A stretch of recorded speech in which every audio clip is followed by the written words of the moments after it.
Hi guys. I have someone with me that I wasn't expecting to be with me, so hopefully this works out. He did not want to take his nap today. But we're all homeschoolers, so I think we all understand. Oh, forgive the crackling. That's horrible. Okay, my name is Megan Dawson. I am a homeschool mom. And I thought I would do a little bit of a unit study for based on my passion, which is acrylic fluid painting. And we're going to incorporate art history, art theory, science, and math. Did I say creative writing? A little thrown off here.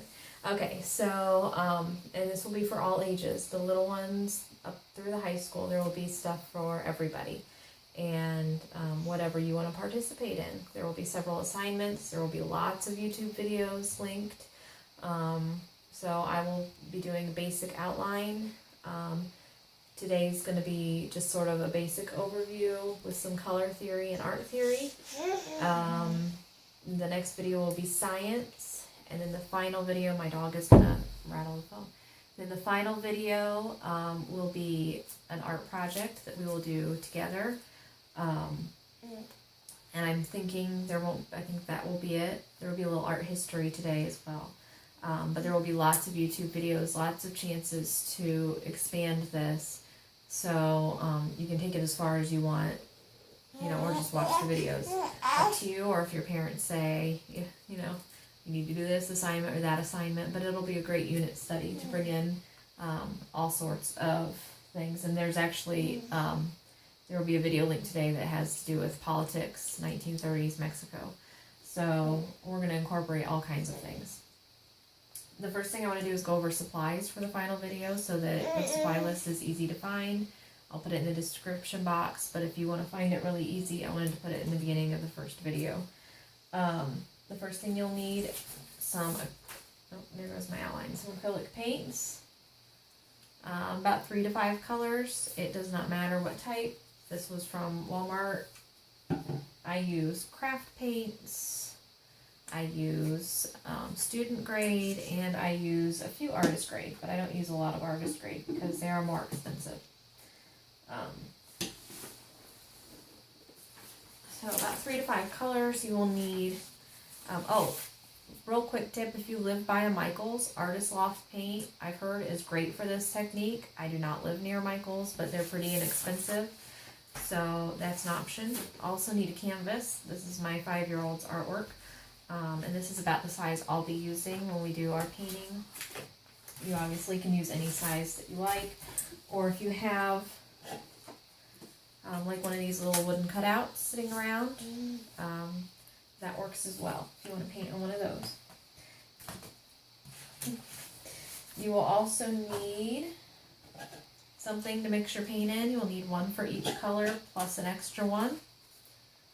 And it doesn't matter, like I said, what you use, just whatever you happen to have around the house. Mixing sticks. I use craft sticks, sometimes the end of a paintbrush, because you can just wipe it off and move on to mix the next color. So, because we're mixing with a little bit of water. So, just whatever you happen to have around. A shower curtain or plastic sheeting is great to cover the surface that you're using, your counter, your table, because it can be a bit messy, and you want to protect those surfaces. I use an 89-cent or 99-cent shower curtain that I get from Walmart because they're very inexpensive, and I go through them pretty fast. You will also need something to put your canvas on. So you want it to drip over the edge. So, 4 of something the same height, so your painting is level. And something to pour in. Where's my tote lid? Because we're painting over the edges, you don't want your canvas sitting on a counter or a table. You want it, well, we talked about lifting it up, but you also don't want it on a flat surface that the paint can go. So I've used a tote lid, and this does peel up. The paint peels right off of it. I didn't peel it the last few pours I did on this. but the paint peels off nicely, and actually these can make some great artwork. Or if you get those glass cabochons from Hobby Lobby, you can glue them on them and make some pretty jewelry. But if you don't want to use a tote lid, you can get one of those disposable, what are they called? The disposable like cake pans at Walmart, the aluminum ones, as long as your canvas fits in it nicely, so the paint will go around it. That's great too. And gloves are optional. It is messy. You'll get it on your hands. So gloves, up to you. Yeah, are you talking? You do not want Dixie cups for your canvases to sit on. You can mix your paint in Dixie cups, but when the paint flows over the side, it will saturate those cups, and they will collapse. They're not strong enough once they get wet. So we'll talk real quick about what we're doing now that everybody has the supplies. We are going to be doing a fluid acrylic painting. This is one example of a fluid acrylic painting. You take acrylic paints and you make them fluid. There are lots of ways to do it. We're going to do it with paint and water, and then you pour it on the canvas. This technique, I've been doing it for about a year, and in the last 3 months, fluid acrylic painting has just gone completely viral. When I first started, there were very few videos where I could see and learn techniques. I kind of taught myself some of it and learned as much as I could from where I could. But in the last 3 or 4 months, there's videos on YouTube with thousands of views. There are several Facebook pages for people who are doing this type of art, and they have thousands of members. It's gone completely nuts, and actually they've caused a shortage of one of the mediums that some people use to create this fluid paint, which is interesting. Supply and demand. There's great economy and supply lesson for those older students. But we'll rewind real quick to the 1930s, Mexico, where a painter, he was a mural painter named David Alfaro Siqueiros, was in his studio, and he had glass. He poured black paint on this piece of glass, and then he poured white paint on this piece of glass, and the white paint sunk into the black and created these really pretty patterns. And he was so excited. He wrote a letter to his girlfriend. He invited scientists to his studio to see this process. He knew there was some scientific explanation, and there is, and that will be video number 2. We'll get into the science of it. But he was so fascinated by this. It really is very interesting, and the science is fascinating. I don't want to say too much because that will be a video on its own, because there's quite a bit to it. But basically what he discovered, right now it's called cells, and if you go on the Facebook pages, just a minute, Toby. They're different flavors. Oh, yum, I like nerds too. Yeah, but they're different. Yeah, okay. You can show me in a minute a different flavor. Yum. Sorry, my son is excited about his candy. If you look at the Facebook pages, everybody is trying to achieve what we call, he did not call it this, but what we're calling this day cells, which is what he discovered. And you can see some right here. When you pour a paint over another paint, it creates these interesting patterns where the paint on the bottom comes up and flows through the paint on the top. And these would be called, can you see that?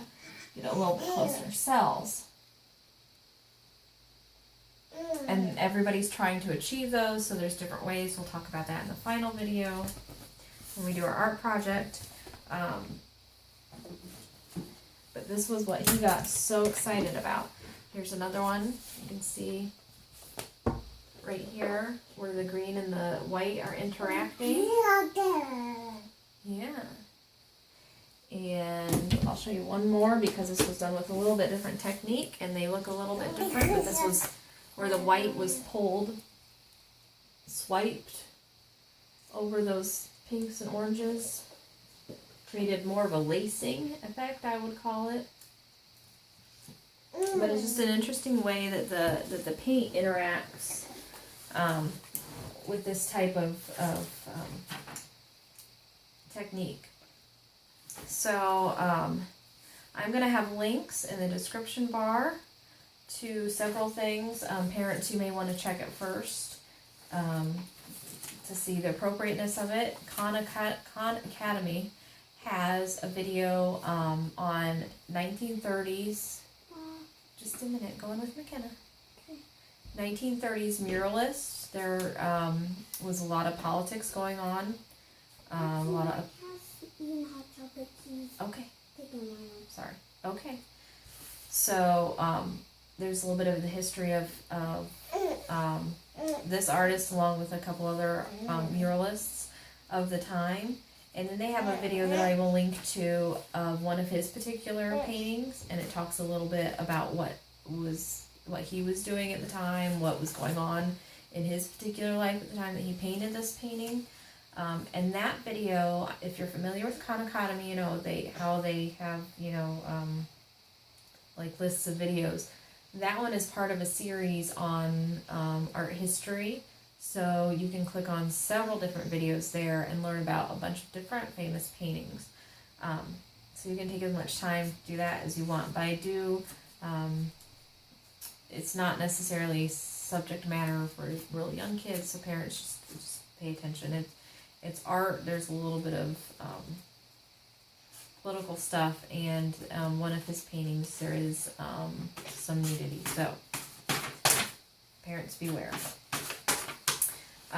Something to check. But if you do not want the subject matter in the link to the Khan Academy video with the particular painting, we'll have some that are obviously completely appropriate.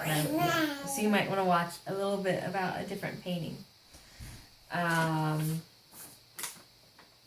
So that's one. It's about him. And we'll go real quick into another assignment based on something that taught me to learn and appreciate art in a different way. When I was in 7th grade, I took creative writing, and our teacher brought in prints of several famous paintings and challenged us with writing a short story around the painting. And it wasn't supposed to be what we thought the painting was supposed to be about or what we thought the painter had in mind. Just our own creation, fictional story, it was a place to springboard off from. And the painting I chose just felt to me like it was on a precipice. Something had just happened or something was just about to happen. And I thought, I could really go a lot of places with this. So, hang on just a second. Let me check. Okay, it sounded like it stopped, so I just want to make sure it's still recording.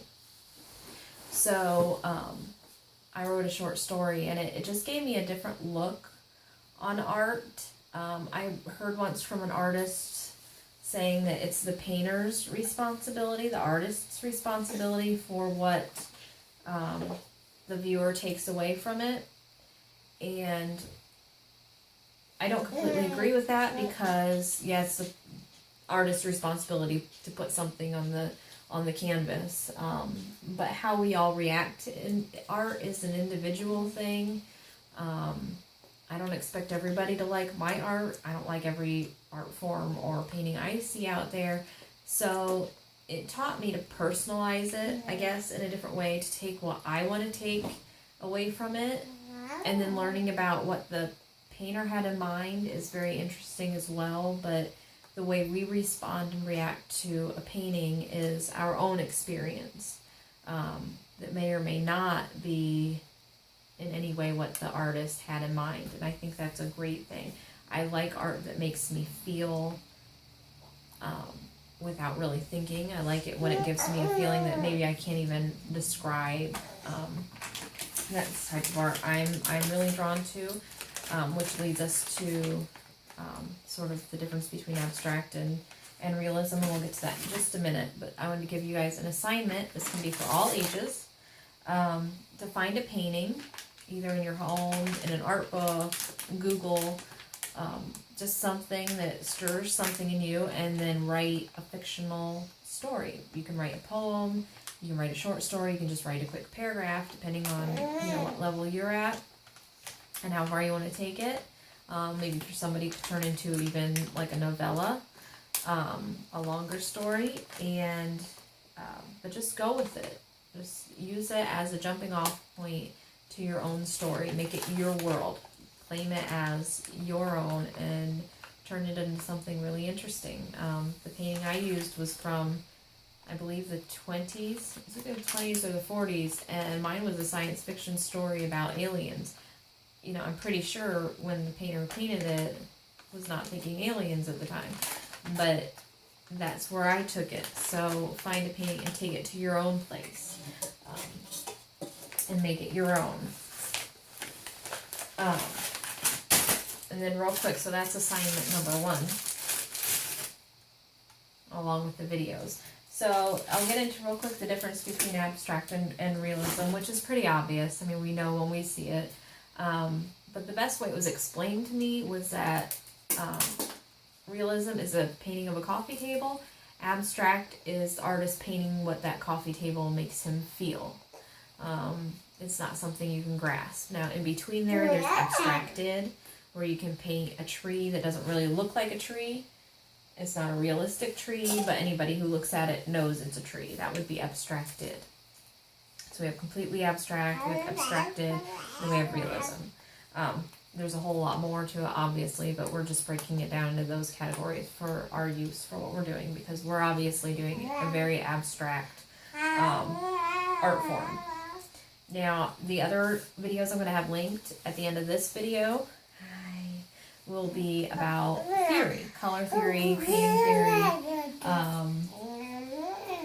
and how to make, one of them is going to be about how to make an interesting dynamic in your painting. These are all sort of rules that is in anything else, and cooking and everything, you know, not hard and fast rules, but it's always good to know the rules. They say you need to know the rules before you can break them. Because, like I said, I was watching a YouTube video of a painter doing an abstract painting. It was not poured, and somebody said this is not art because I think it's too busy and fussy and I don't like it and it doesn't follow the rules. Well, I saw it and I immediately was drawn to it. So, you know, we can know the rules, and art theory is really great to know. Color theory, especially, really great to know. And that's basically what this art form is going to be, mostly a color story, because we're not using a paintbrush to paint something very specific. It's going to be a color story, and then, you know, the final video I'll show you how you can work with it a little bit. So the videos I'm going to link to on this will be about the the Fibonacci effect, and that just gets into patterns that are found in nature that have been found to be aesthetically pleasing.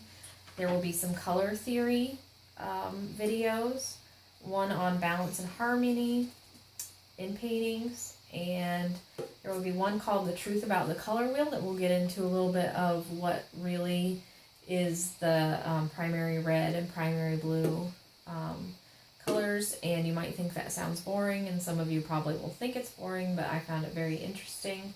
So